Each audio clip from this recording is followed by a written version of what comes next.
నమస్తే, welcome to I news. ప్రకృతి అందాలకు నిలయమైనటువంటి నేపాల్ దేశం నిరంతరం భయంకరమైనటువంటి విపత్తుల సుడిగుండంలో చిక్కుకుంటోంది. భూకంపాలు, కుండపోత వర్షాలు, వినాశకరమైనటువంటి వరదలు, కొండ చర్యలు విరిగిపడడం అక్కడ సర్వసాధారణంగా మారాయి.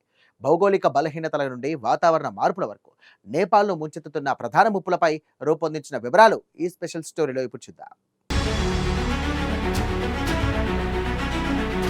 హిమాలయాల ఒడిలో ఒదిగిపోయిన నేపాల్ దేశం ప్రపంచ పర్యాటకులకు స్వర్గధామంలా కనిపిస్తుంది. అయితే ఆ మంచు శిఖరాలు, పచ్చని లోయల వెనుక ఒక భయంకరమైన విపత్తు, ఇక ప్రమాదం పొంచి ఉందనేది నిరాటకంగా రుజువు అవుతున్నటువంటి నిజం. తరచూ సంభవించే భూకంపాలు, ఒక్కసారిగా ఊనుకొచ్చే కుండపోత వర్షాలు, విధ్వంసకరమైన వరదలు, కొండ చర్యలు విరిగిపడడం నేపాల్ ప్రజల జీవితాలను నిరంతరం చిన్నాభిన్నం చేస్తున్నాయి. ఒకవైపు ప్రకృతి శాపంగా మారితే, మరోవైపు మానవ తప్పిదాలు ఆ విపత్తుల తీవ్రతను రెట్టింపు చేస్తున్నాయి. ఇక నేపాల్ అసలు ఎందుకు నిరంతరం విపత్తుల్లో ఉచ్చులోనే బందీగా మారుతోంది? దాని వెనుక ఉన్నటువంటి భౌగోళిక, వాతావరణ, నిర్మాణాత్మక కారణాలేంటో లోతుగా పరిశీలిద్దాం. ఇక నేపాల్ తరచూ భారీ భూకంపాల బారిన పడ్డానికి ప్రధాన కారణం అక్కడ ఉన్నటువంటి భౌగోళిక అమరిక.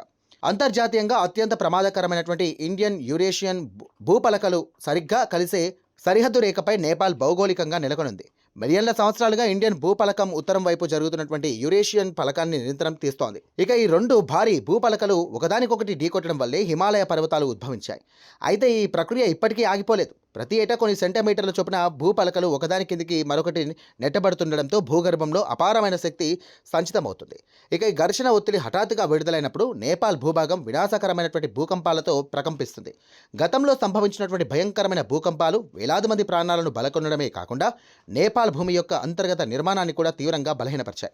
భూకంపాల ముప్పు ఒకవైపు ఉంటే, నీటి రూపంలో వచ్చే ఉపద్రవం నేపాల్ను మరోవైపు నుండి చుట్టుముడుతోంది. ఎత్తైన హిమాలయ శిఖరాల నుండి జన్మించే అనేక నదులు నేపాల్ లోయల గుండా అత్యంత వేగంగా ప్రవహిస్తాయి. సాధారణ రోజుల్లో ఆహ్లాదకరంగా ఉండే ఈ ప్రవాహాలు ఇక వర్షాకాలం రాగానే ఉగ్రరూపాన్ని దాల్స్తాయి. హిమాలయాల నుండి జాలువారే ప్రవాహాలు ఎంత శక్తివంతంగా ఉంటాయంటే, అవి పర్వతాల అంచుల వద్ద ఉన్నటువంటి కొండ చర్యలను, పెద్ద పెద్ద రాళ్లను సైతం తుడిచిపెట్టేంత తీవ్రమైన వేగాన్ని కలిగి ఉంటాయి. నిటారైన కొండల మీదుగా కిందకి దూకే నీటి ధాటికి కట్టడాలు, రహదారులు కొట్టుకుపోవడం ఇక్కడ నిరంతరం చూసే దృశ్యమే. ఇక దీనికి తోడు గ్లోబల్ వార్మింగ్, వాతావరణ మార్పులు నేపాల్ హిమాలయాలపై కోలుకోలేని దెబ్బతీస్తున్నాయి. ప్రపంచ సగటు ఉష్ణోగ్రతల పెరుగుదల కంటే హిమాలయాల ప్రాంతాల్లో ఉష్ణోగ్రతలు చాలా వేగంగా పెరుగుతాయని శాస్త్రవేత్తలు ఆందోళన వ్యక్తం చేస్తున్నారు. భూతాపం వల్ల హిమాలయాల్లో శతాబ్దాలుగా గడ్డకట్టుకుపోయినటువంటి మంచు వేగంగా కరిగిపోతుంది. దీనివల్ల నీటి ప్రవాహాల ప్రామాణిక శైలి తీవ్రంగా మారిపోతుంది. మంచు వేగంగా కరగడం వల్ల ఎత్తైన పర్వత ప్రాంతాలలో వేలాదిగా కృత్రిమ మంచు సరస్సులు రూపుదిద్దుకుంటున్నాయి. వీటిని గ్లేసియల్ లాక్స్ అని పిలుస్తారు.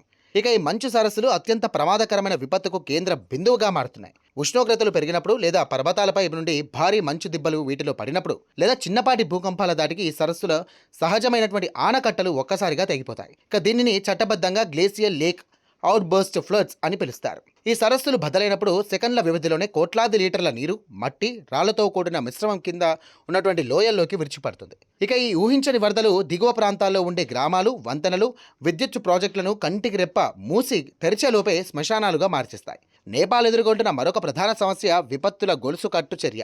నేపాల్లో ఒక ప్రమాదం ముగియకముందే అది మరొక పెద్ద ప్రమాదానికి దారితీస్తోంది. ఉదాహరణకు భూకంపం వచ్చినప్పుడు పర్వతాల నిర్మాణం బలహీనపడి మట్టి వదులైపోతుంది.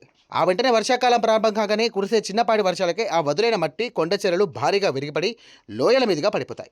ఇక భూకంపం వల్ల బలహీనపడే నేల, వర్షం వల్ల వరదగా మారి కొండ చర్యలను తుడిచిపెట్టడం అనే ఈ గొలుసు కట్టు విధ్వంసం నేపాల్ను ఏటా కోలుకోలేని దెబ్బతీస్తోంది. నేపాల్లోని ఋతుపవనాల బీభత్సం కూడా ఊహకందని స్థాయిలోనే ఉంటుంది. సాధారణంగా జూలై నుండి సెప్టెంబర్ నెలల మధ్య వచ్చే ఋతుపవనాలు నేపాల్ ప్రాంతంలో అతివృష్టికి కారణమవుతాయి. పర్వతాల అడ్డంకి మళ్ళీ మేఘాలు అక్కడ నిలిచిపోయి క్లౌడ్ బర్స్ట్ లేదా మేఘాల విస్ఫోటనానికి దారితీస్తాయి. కొన్ని గంటల వ్యవధిలోనే అక్కడ ఒక నెలకు సరిపడా అత్యంత భారీ వర్షం కురుస్తుంది. ఇరుకైన పర్వత లోయలు ఉండడం వల్ల ఆ భారీ వర్షపు నీరు బయటకు పోయే మార్గం లేక నదీ మట్టాలు క్షణాల్లోనే పెరిగిపోయి వినాశనానికి దారితీస్తాయి. ఇవన్నీ ఒకెత్తైతే, విపత్తు సంభవించిన తర్వాత సహాయక చర్యలు అందించడం నేపాల్ దర్బార్కు ఒక పెద్ద సవాల్గా మారుతోంది. సంక్లిష్టమైన పర్వత ప్రాంతాలు, ఇరుకైన రోడ్లు, మారుమూల గ్రామాలు ఉండడం వల్ల విపత్తు జరిగిన వెంటనే సహాయక దళాలు ఆ ప్రాంతాలకు చేరుకోవడం అత్యంత కష్టతరం. ప్రతికూల వాతావరణం వల్ల హెలికాప్టర్స్ కూడా ఎగరలేని పరిస్థితులు నెలకొనడం వల్ల క్షతగాత్రులకు సమయానికి వైద్యం, ఆహారం అందక మరణాల సంఖ్య విపరీతంగా పెరుగుతోంది.